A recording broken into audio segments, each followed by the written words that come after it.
말라기서가 언제 쓰여졌다 그랬죠?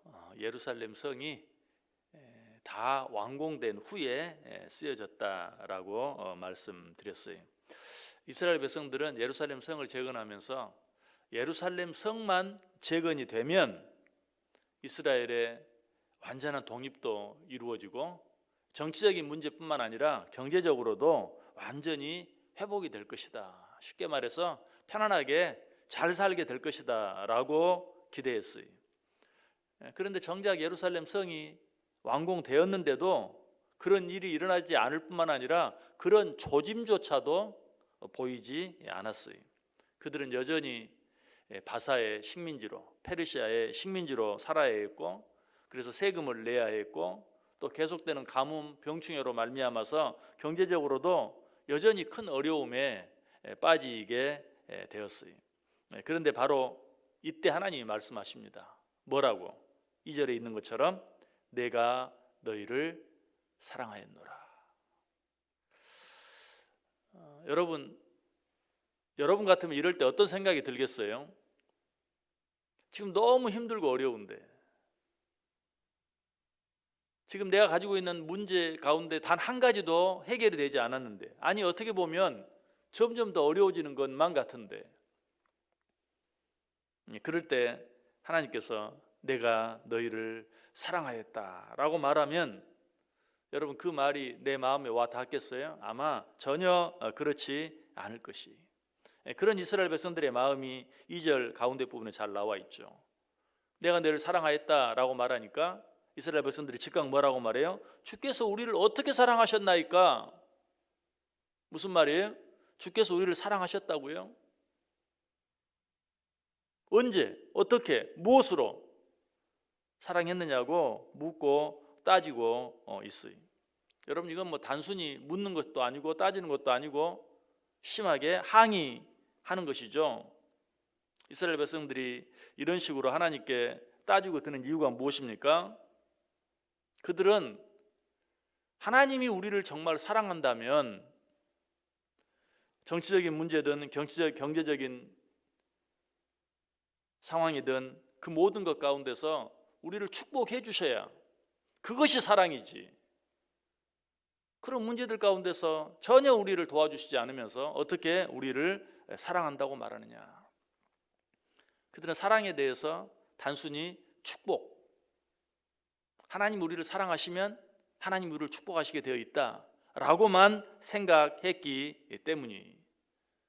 여기서 우리가 먼저 생각하고 지나가야 할 일이 있다면, 어떤 일이든 반드시 잘 되게 해주는 것만이 하나님의 사랑은 아니다 하는 것을 우리가 꼭 기억해야 돼. 이미 너무나 잘 알고 있고 오늘 이 말씀 바로 앞에 이틀에 걸쳐서 계속 이야기했죠. 그것이 무엇이었습니까? 하나님께서 우리를 향해 경고하시는 것도 하나님의 사랑이다.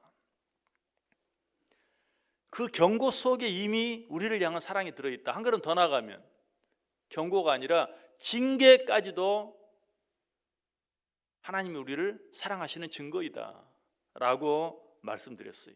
하나님의 사랑을 너무 가볍게 그저 잘되게 해주는 것, 그저 편하게 해주는 것, 그저 풍성하게 해주는 것, 이것만이 사랑이라고 생각하는 것, 이것이 사실 우리가 하나님의 사랑을 늘 느끼지 못하고 살아가는 중요한 이유 가운데 하나예요. 하나님의 사랑은 그렇게 가볍지만은 않아요. 하나님은 사랑하시기 때문에 경고도 하시고 하나님은 사랑하시기 때문에 징계도 하신다라는 것을 우리가 다시 한번 깊이 생각해야 돼요. 또 한 가지 우리가 이런 이스라엘 백성들의 반응을 보면서 생각해야 될 것은, 우리 입에서 어떤 원망이 나가고 불평이 나가는 것은 우리가 처한 어떤 어려운 상황 때문이 아니라 결국은 내 믿음 때문이다. 자, 우리가 언제 원망합니까? 내 생각처럼 잘 안 될 때, 내 계획처럼 잘 안 될 때 원망이 되고 불평이 되죠.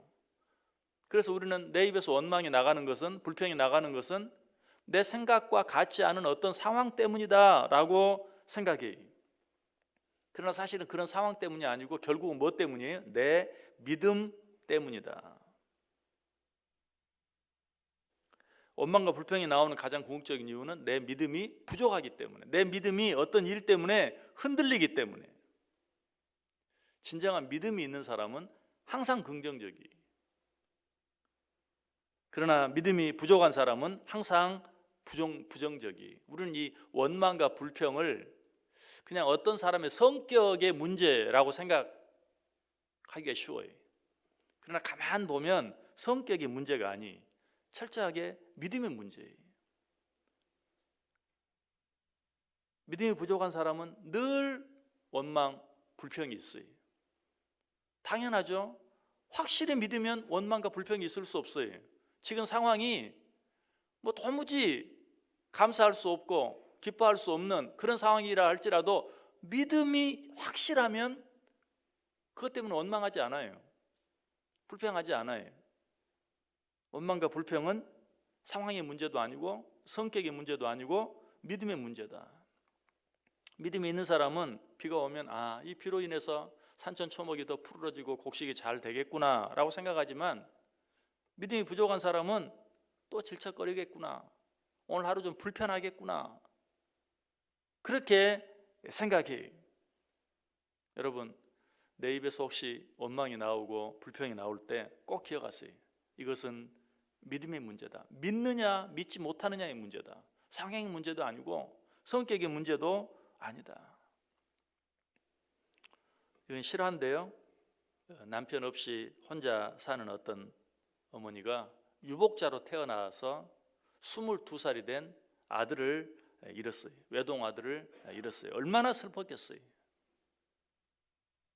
남편도 22년 전에 죽었다는 거죠. 유복자로 태어났으니까. 그래서 22년 동안 잘 키웠는데 죽었어요. 정말 하늘이 무너지는 것 같았겠죠. 그런데 이분이 하나님께 감사했어요.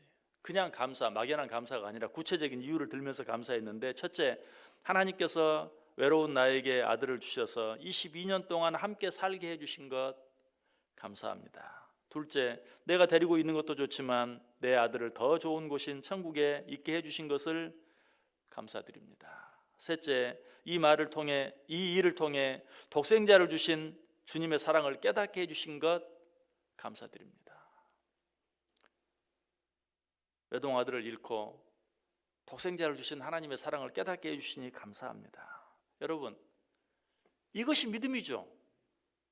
이것이 믿음이죠. 그리고 정말 믿음이 있는 사람은 이렇게 할 수밖에 없죠. 이렇게 하지 못하는 것은 뭐예요? 상황 때문도 아니고 내 성격 때문도 아니고 내 믿음이 부족한 것이죠. 상황 때문에 내 믿음이 흔들리고 있는 것이죠. 상황 때문에 내가 의심하고 있는 것이죠. 믿음은 어떤 형편 가운데서든지 감사할 수 있는 것, 그것이 믿음이다. 여러분의 믿음을 확인하기를 원하십니까? 내 입에서 감사와 찬송이 나오느냐, 아니면 내 입에서 원망과 불평이 나오느냐 하는 것을 확인해 보면 돼요. 원망과 불평은 지금 내 앞에서 일어나고 있는 어떤 좋지 못한 상황 때문이 아니다. 원망과 불평의 가장 중요한 이유는 하나님께 대한 믿음을 잃어버렸기 때문이다. 역시 이 말씀 앞에 이미 나온 상황들과 관계가 있죠. 하나님의 사랑을 잊어버렸기 때문에. 원망과 불평은 무엇 때문에 나와요? 지금 내 앞에 상황이 아니라 지금까지 여기까지 하나님이 나를 어떻게 인도해 주셨는지를 잊어버렸기 때문이에요. 그 사실을 잊어버리지 않고 기억한다면 지금 내 눈앞에 있는 상황은 그저 잠깐 지나가는 것으로 받아들일 수 있어요. 지금까지 변함없이 여기까지 나와 함께 해주신 그 하나님의 사랑을 내가 믿는다면. 원망과 불평을 입에 달고 사는 사람은 항상 잘된 9가지 일은 너무 쉽게 잊어버려요. 잘못된 1가지 일만 기억해요. 그러나 감사하고 찬송하기를 좋아하는 사람은 9가지가 잘못되다가도 1가지가 잘못되면 그것 때문에 기뻐하고 감사해요. 여러분 자신을 생각해보고 여러분 주위에 있는 사람을 한번 생각해 보세요. 맞는지 틀리는지. 상황은 다 똑같아요. 잘못된 9가지만 바라보고 1가지가 잘못되면 그 9가지를 잊어버리는 사람, 이런 사람은 원망과 불평이 있을 수밖에 없어요. 그러나 9가지가 잘못되어도 1가지가 잘못되면 그것으로 인해서 기뻐하고 감사하는 사람, 이런 사람은 상황에 구애받지 않고 항상 감사하며 살아갈 수 있어요. 자, 지금 이스라엘 백성들은 어느 쪽에 속해 있어요? 전자에 속해 있죠. 9가지가 잘 되었어도 한 가지만 잘못되면, 지금까지 여기까지 하나님께서 인도해 주셨는데 지금 내 눈앞에 있는 상황이 내 뜻대로 되지 않는다고 해서 하나님 어떻게 우리를 사랑하셨나이까? 어떻게 하나님이 그렇게 말할 수 있습니까?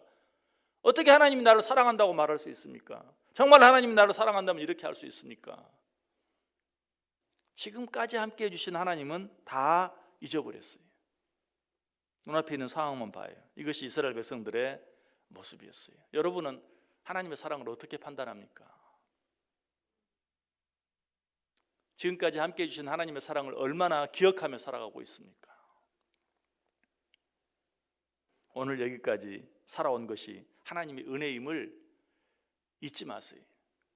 그 사실을 확실히 믿으세요.